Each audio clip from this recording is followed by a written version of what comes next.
Well, of course, a busy day in court for all the wrong reasons for Becky Hill. Joining me now, Charlie Condon, our exclusive legal analyst, to break down what today means not only for Hill, but for convicted murderer Alex Murdaugh. And Charlie, thank you for being here, of course. My pleasure. Quite a busy day in the court. She was burning up some rubber there on the interstates. But tell us, what does this mean? Let's start with Colleton County first. Well, the bottom line, I really was very much surprised by these arrest warrants because I just assumed they would have something to do with jury tampering.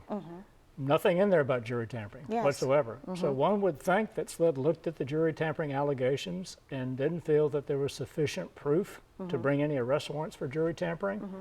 So in that sense, it's a real win for the state in terms of the retrial effort, because the defense would want jury tampering all over these arrest warrants. It's not there. That was the basis for the new trial motion.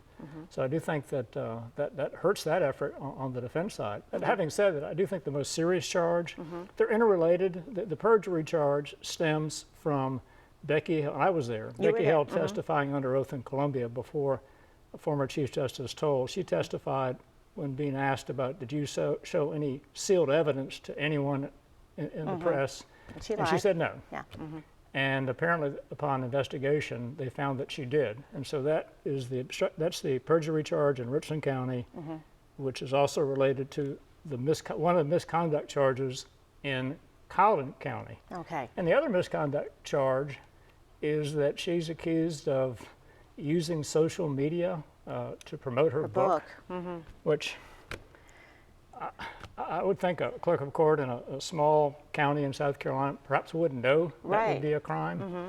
And then the other accusation, which is related to financial, they're called Title 4D funds that come from the federal government through DSS to the clerks of court in South Carolina.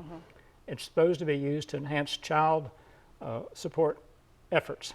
And some clerks have previously in South Carolina used those funds to raise salaries. So she's accused of doing that for herself.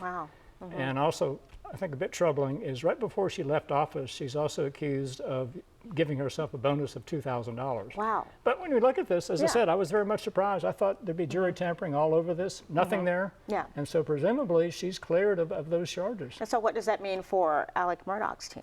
I think that, they're putting a spin on it, and I can see why Jim and Dick would do this, that they aren't surprised and they want him to get a fair trial, but they've got to be disappointed because there's nothing in here about jury tampering, and that, of course, is the basis of their effort the main effort at this point for a retrial. All right, Charlie, thank you for joining us. My pleasure. All right, everyone, this is, of course, a developing story. Stay with News 4 on air and online. We'll bring you the latest details on abcnews4.com and our social media pages at WCIV ABC News 4.